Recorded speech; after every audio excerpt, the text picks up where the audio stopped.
Hi guys, আমার YouTube চ্যানেলে আপনাকে স্বাগত জানাই। তো আজকের ভিডিওতে আপনাকে স্বাগত।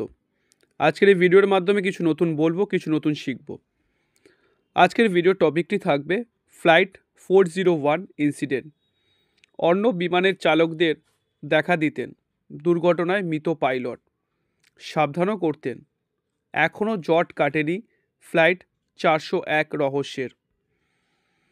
কিছু কিছু রহস্য আজীবন রহস্যের মোড়কেই বন্দি থাকে।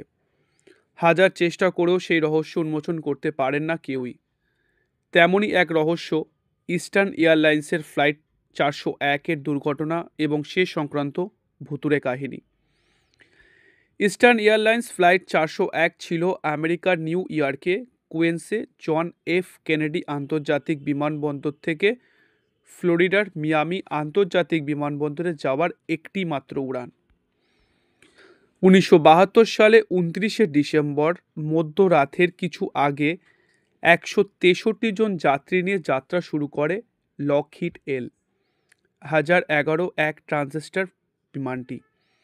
কিন্তু যাত্রীদের নিয়ে ফ্লোরিডার একটি জলাভূমিতে আছড়ে পড়ে সেটি। ভয়ঙ্কর সেই দুর্ঘটনায় ককপিটে থাকা দুজন পাইলট, ফ্লাইট ইঞ্জিনিয়ার, 10 জনের মধ্যে 2 জন ক্রু এবং 163 জন যাত্রীর মধ্যে 96 জনই নিহত হন। 75 জন বেঁচে গেলেও তাদের মধ্যে 58 জন গুরুতর আহত হন। আর তারপর থেকেই এই বিমানকে নিয়ে নানা ভৌতিক কাহিনী ছড়ায়। মূল ঘটনার সূত্রপাত 1972 সালে 29শে ডিসেম্বর।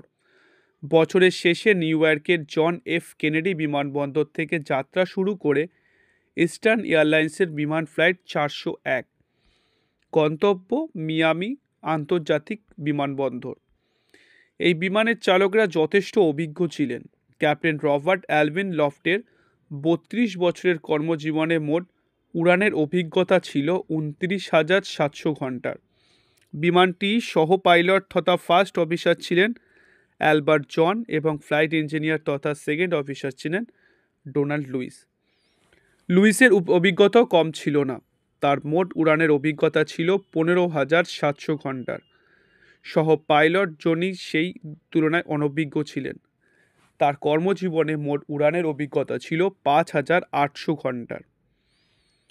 বিমান যখন মায়ামি আন্তর্জাতিক বিমানবন্দরে অবতরণের মুখে, তখন রাত প্রায় 11:30। ক্যাপ্টেন ল্যান্ডিং গিয়ারের লিভারটি নিচে নামানোর সময় লক্ষ্য করেন নোজ গিয়ারের সঙ্গে যুক্ত ইন্ডিকেটরের আলো জ্বলছে না। সাধারণত বিমান টেক অফের সময় ল্যান্ডিং গিয়ারের লিভার নিচে নামালে ইন্ডিকেটরটি জ্বলে ওঠে। এর ফলে বোঝা যায় ল্যান্ডিং গিয়ারটি খুলছে কিনা। বিমানের ল্যান্ডিং গিয়ার না খুললে দুর্ঘটনা অবশ্যম্ভাবী। তাই পাইলটেরা বিমানটিকে 2000 ফুট উচ্চতায় অটো পাইলট মোডে রেখে ফ্লাইট ইঞ্জিনিয়ারকে ডাকেন। তিনি পুরো ইন্ডিকেটর সিস্টেমের পরীক্ষা করেন। বিমানের সব আলো জ্বলে উঠলেও ইন্ডিকেটরের আলো কিছুতেই জ্বলছিল না। কিন্তু তিনি নিচের কেবিনে গিয়ে দেখারও চেষ্টা করেন। আর তারপরেই পিছনের দিকে ল্যান্ডিং গিয়ার খুললেও নোজ ল্যান্ডিং গিয়ার বন্ধই ছিল। এই অবস্থায় কোনোভাবেই বিমান অবতরণ করানো যাবে না। তাই তারা আকাশপথেই কিছুক্ষণ বিমানটিকে হোল্ডিং পজিশনে রাখার সিদ্ধান্ত নেন। কিন্তু বিমানটি নিজে থেকেই নিচের দিকে নামতে শুরু করে আর ধীরে ধীরে 900 ফুট উচ্চতায় নেমে যায় বিমানটি।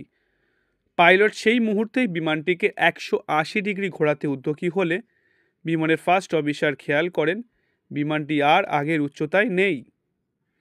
ক্যাপ্টেন লফটকে তিনি এই বিষয়ে জানাতে যাবেন, তক্ষুনি বিমানটি নির্দিষ্ট দিকে ঘুরিয়ে ফেলেছিলেন লফট। মুহূর্তের মধ্যেই ফ্লোরিডার এভারগ্লেডস জলাভূমিতে আছড়ে পড়ে বিমানটি।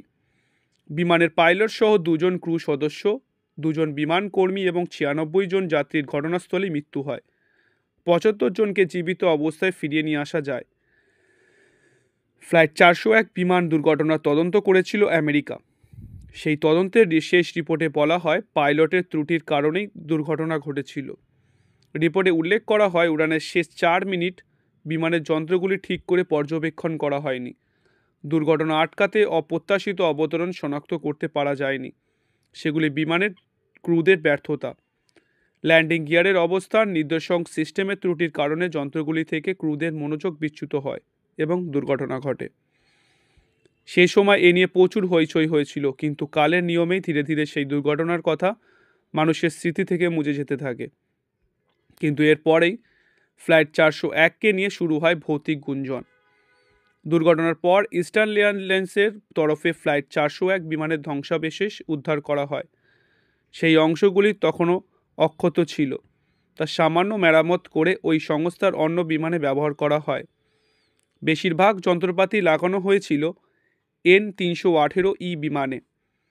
1973 সালের ঘটনা। ইস্টার্ন এয়ারলাইন্সের ভাইস প্রেসিডেন্ট N318 বিমানে যাত্রা করছিলেন। তার পাশের আসনে বসেছিলেন ওই বিমানের ক্যাপ্টেন। কিছুক্ষণ বার্তালাপ চলার পর তার প্রশ্ন জাগেন, ক্যাপ্টেন যদি তার পাশে বসে থাকেন তবে বিমান চালাচ্ছেন কে? তাড়াহুড়ো করে তিনি পাইলট কেবিনের দিকে পা বাড়াতে যাবেন, তখনই তিনি ভালো করে ক্যাপ্টেনের মুখে লক্ষ্য করলেন। এ তার মুখ পরিচিত। ফ্লাইট 401 বিমানের ক্যাপ্টেন লফট এতক্ষণ তার সঙ্গে গল্প করছিলেন। কিন্তু কি করে সম্ভব? লফট তো অনেক দিন আগেই মারা গিয়েছিলেন। তিনি কি তবে ভূত দেখলেন? শুধু ক্যাপ্টেন লফটকেই নয়, ফ্লাইট 401 বিমানের সহ পাইলট জন এবং ফ্লাইট ইঞ্জিনিয়ার ডোনাল্ডের প্রেতাত্মাও দেখতে শুরু করেন N318E ইস্টার্ন এয়ারলাইন্সের অন্য বিমানের যাত্রীরা। তবে ক্ষতি করতে নয়, সেই প্রেতাত্মারা নাকি অন্য বিমানের চালকদের আগাম দুর্ঘটনার হাত থেকে বাঁচাতে সাহায্য করতেন। যাত্রা শুরু করার আগে মুহূর্তে বিমানে কোনো যান্ত্রিক গোলযোগ হয়েছে কি না তাও নাকি কোনোভাবে জানিয়ে দিতেন বিমান কর্মীদের। একবার এমনও জল্পনা উঠেছিল যে বিমান কর্মীদের দেখা দিয়ে ইস্টার্ন এয়ারলাইন্সের একটি বিমানে আগুন লাগা নিয়ে আগাম সতর্ক বার্তা দিয়েছিলেন ফ্লাইট 401-এর মৃত ফ্লাইট ইঞ্জিনিয়ার লুই। সঙ্গে সঙ্গে ওই বিমানের পাইলট ভয় পেয়ে বিমানবন্দরে ফিরে যান। পরীক্ষা করে দেখা যায় সত্যি বিমানটিতে যান্ত্রিক ত্রুটি রয়েছে। এরকম বহু বিমানকেই নাকি দুর্ঘটনার হাত থেকে বাঁচিয়েছিলেন ফ্লাইট 401-এর ক্রু সদস্যরা।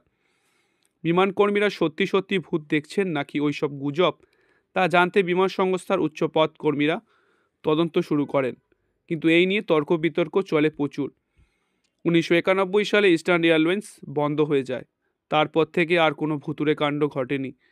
1978 সালে এই ফ্লাইটের 401-এর ঘটনাকে কেন্দ্র করে সিনেমাও তৈরি করেছিল সিরিজও। তবে ফ্লাইট 401 দুর্ঘটনা এবং সেই সংক্রান্ত ভৌতিক কাহিনীর কিনারা এখনও হয়নি। এখনও তা রহস্যই থেকে গেছে। তো আজকের মতো গল্পটি এখানেই। ভিডিওটি ভালো লাগলে অবশ্যই লাইক করবেন, ভিডিওটি ভালো লাগলে অবশ্যই সাবস্ক্রাইব করবেন আমাদের চ্যানেলটিকে। আজকের মতো এখানেই। Bye bye.